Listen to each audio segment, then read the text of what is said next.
What's up, Tailgaters? My name is Tailgate Nate. Welcome back to my channel. Happy Friday. And this is, I believe, episode number 35 in our team preview prediction series for this upcoming college football season. We're looking at some of the most overrated, underrated, or best teams in the nation this year. So if this is your first one and you are a West Virginia fan, hey, continue to leave likes, subscribe, do anything you can to help support the channel. I want to try to get to 300 subscribers before the season starts. So if we can help me do that, that would be absolutely unbelievable. The channel has already grown at an amazing pace. So thank you guys so much. For West Virginia, we're going to preview them in a little bit. You can leave a comment down below telling me what you think West Virginia is going to do this year, anything you think I may have missed or overlooked. And hey, I do appreciate the criticism. I read almost every single comment that comes through.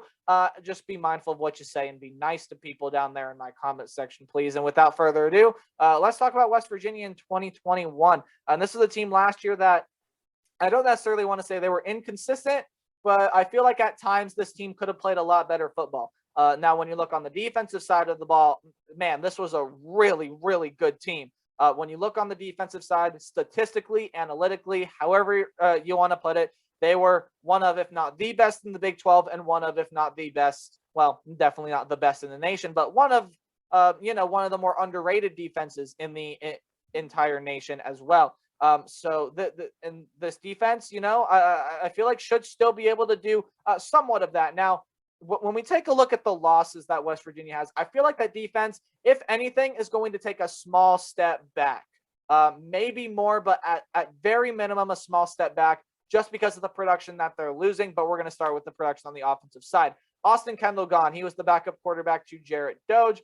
Before the season started, it was kind of like, who's going to start for West Virginia? I believe it ended up being Doge and played pretty solidly as well. So Austin Kendall, that quarterback backup, former Oklahoma transfer, transferring again. Alex Singfield gone at the running back position. He was the number 2 behind someone we're going to talk about in a little bit. Ali Jennings, TJ Simmons gone off the wide receiver group, so some pass catchers gone as well. Now other guys going to have to step up. Mike Brown gone off the offensive line. Sorry, just hit my mic. Now, when you look at their losses on defense, there are some pretty notable losses, and they lose at least one solid player in every third of the defense. By that, Darius Stills, very, very good defensive lineman, gone there. They also lose Quay Mays off the defensive line. The notable one, though, being Darius Stills. Tony Fields, I believe, was their leading tackler last year. He is gone as well. Very, very good linebacker, in my opinion. And then Tyki Smith and Drayshawn Miller. Now, when you look in Tyke Smith's case, it was kind of surprising to me that he ended up transferring out. But there are a couple reasons why players transfer.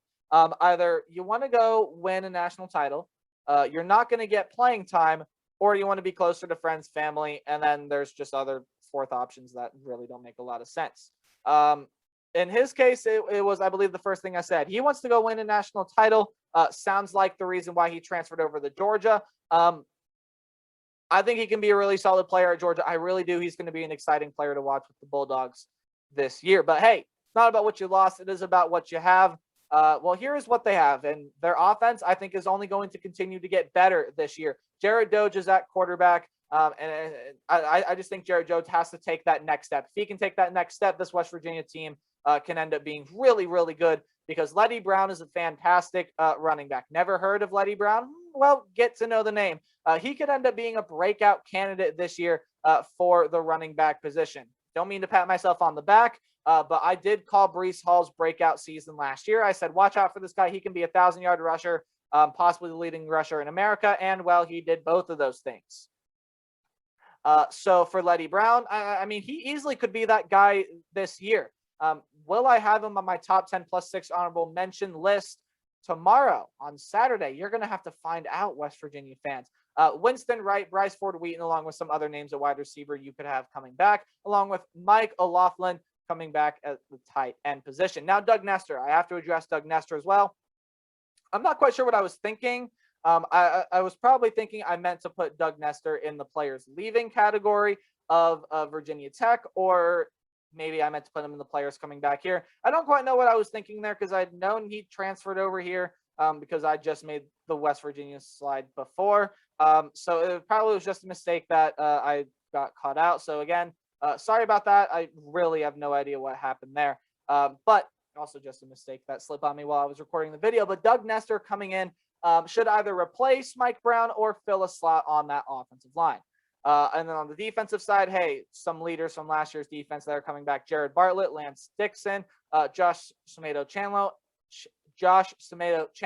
Sorry, couldn't speak for a second. And Alonzo Adai. I think Alonzo Adai is going to be that prime player to watch on defense for West Virginia. There are some other names you could throw out there as well, but again, those were just some leaders from last year. Hey, here is the schedule for West Virginia. In my opinion, it's a pretty difficult schedule, especially with the way the Big 12 is improving. Last year, they were 6-4, 4-4 in the Big 12, along with 6th in the Big 12 standings, and ended up winning the Liberty Bowl as well. Hey, you guys know how this works. Talking about some games more than others because they're more interesting matchups to me. And if the day gets highlighted in green, it's a win. If the day gets highlighted in red, it is a loss. So without further ado, talking about West Virginia in 2021, really there's no better place to start in the first game of the season, right? First game of the season, they get to go on the road and face Maryland. Now, I'm going to flash my prediction up on the screen now, and I'm going to explain why. I have West Virginia losing this game to Maryland. Here's why. When you look in past years, Maryland has liked to set this trend of doing all of their offense in the first 2 games and then not doing any offense for the rest of the year. Crazy how that works. I really have no idea why, but 2018, 2019, Maryland's offense exploded for what was it? I think it was somewhere in the ballpark of like 150 points in their first 2 games. Something crazy like that. It was absolutely insane. And then their offense kind of didn't do anything else much the rest of the year. And last year, I don't necessarily want to say I saw a lot of signs of improvement, but there were definitely signs that things were getting substantially better. Well, I guess that is signs of improvement. I shouldn't say signs of major improvement, but things were getting substantially better on the offensive side. And this year, I think Maryland's going to score a lot of points. And for a defense in West Virginia that I still think is going to be a really solid defense, and I think is still going to be one of the best defenses in the Big 12, I think that looking to fill these slots for Stills and Smith and other players on the defense as well, it might hinder them in this game. And I think they're going to get a real taste here of what a solid offense is going to be like. And I think it's going to prepare them going forward. Could West Virginia win this game? Yes, absolutely. But another big factor is this game is at home. I've talked about it more and more as of late, but home field advantage, I think, is going to play a big part this year. Fans have not been in the stadiums for almost 2 years. And the home stadiums are going to be rocking because fans are going to be excited to be back. Fans are going to be excited for the rivalries to be back. And people are just going to be happy that football is back and you can go watch a football game now. I think Maryland wins the game. I think they squeak it out. Their offense gets it done. Coming back home, though, for 2 straight games, Mountaineers play Long Island. The Sharks, yeah, winning that one. Don't know too much about the Sharks. In fact, don't even know anything about the Sharks besides they're called the Sharks. But yeah, West Virginia should win the game. It should be a nice little tune-up game there as well before the Virginia Tech Hokies. Now, Doug Nestor comes to face his former team. Again, I apologize. I still don't know what happened. I probably just had like a brain lapse and again, didn't check my facts before I recorded the video. So for that, I apologize. But Virginia Tech coming in to West Virginia to play a pretty substantial game here. And I think this is the swing game. I think this is the game that whichever team wins can go on to have a really good season, and whichever team loses will feel the disappointment at a later date. But this is an absolutely winnable game for both of these teams. I think it's more of a winnable game for West Virginia. I think with the offensive side, hey, losing Khalil Herbert's going to hurt for Virginia Tech, and they're getting a new quarterback in as well, although Braxton Burmeister was mainly the starter last year once Hendon Hooker decided to start, falling off. Of course, Hooker transferring out as well. Still got Blackshear as the running back for Virginia Tech. So, but especially on the offensive end, ever since Fuentes got hired, they've never really lived up to that offensive expectation because Fuentes, I believe, was someone with UCF when they still had a really good offense. Memphis. It was Memphis. Sorry, it was Memphis. Another American team. When he came over from Memphis, there was the expectation that the offense was going to get better, and it just hasn't gotten as good as it gets yet. So if it can get there, Virginia Tech can win the game. But again, it's that home field advantage, right? West Virginia is my pick to win that game. And I'm sorry, but once you get into Big 12 play, you're going to get a rude awakening in your first game in the Big 12. Tough place to play in Norman, especially with how good this Oklahoma team is going to be in the spring and summer. They've looked like one of the best, if not the best team in all of college football. Oklahoma to me, a solid pick to win a playoff game as well, depending on who their matchup is. I like the Sooners a lot this year, and I think they get the job done against the West Virginia Mountaineers. Some very interesting games coming up next on this little stretch for West Virginia. A home game against Texas Tech. I feel like people are going to overwrite Texas Tech, especially offensively, because you got Tyler Shuck coming in at quarterback, some nice playmakers out there at wide receiver. So Roderick Thompson is an overlooked running back, not a top 25 running back by any means, but still a very, very solid running back in my mind. But it's the defense for Texas Tech that worries people, right? I think it's what's going to hinder them in this game, and West Virginia should win it. And then a road game against Baylor. I think every one of us keeps hearing that Baylor is an underrated team, which they are. People aren't giving them enough attention for the talent that they have. But there is a problem with Baylor, and I see it as a big problem. When you have to replace your starting quarterback and your starting running back, that's a challenge. Now, of course, with coaching staff and everything last year, got a little bit of a mess, and Baylor was, needless to say, a disappointment last year. Baylor's going to be better in 2021. Make no mistake about it. But I don't think Baylor's going to be back to where they were in 2019. Replacing Charlie Brewer, replacing John Lovett, going to be a hard thing to do. And while they might have it figured out here, I think this West Virginia defense is just going to be too good. I like West Virginia to win the game. And then they get their bye week. In my opinion, this is the absolute perfect place for a bye week in more ways than one. Hey, it's right in between two road games that could prove to be very tricky. So you can come back home, get your bearings. Maybe if you drop the game at Baylor, fix some things. And then it's right in the middle of the season as well. So perfect place for a bye week before a road game against TCU. Now, TCU last year, I called the Baylor of 2020, which was, if you know what Baylor did in 2019 and how good they were, I thought TCU could do the same thing in 2020. Of course, now 2020 being what it was, TCU didn't even make the top 25 poll, which come to find out is a pretty rare occurrence for them. So this TCU team should still be pretty good next year. I think if Max Duggan, however you want to say it, if he can get consistent, I think TCU is going to be a really good team. I just think it's going to be a battle of defenses in this one, and I think West Virginia's defense is more equipped to win the game. So I have West Virginia winning that one. Home game against Iowa State, and this is a trap game for Iowa State. Of course, not a trap game because it's not on the road for West Virginia, but this is the game that West Virginia can win.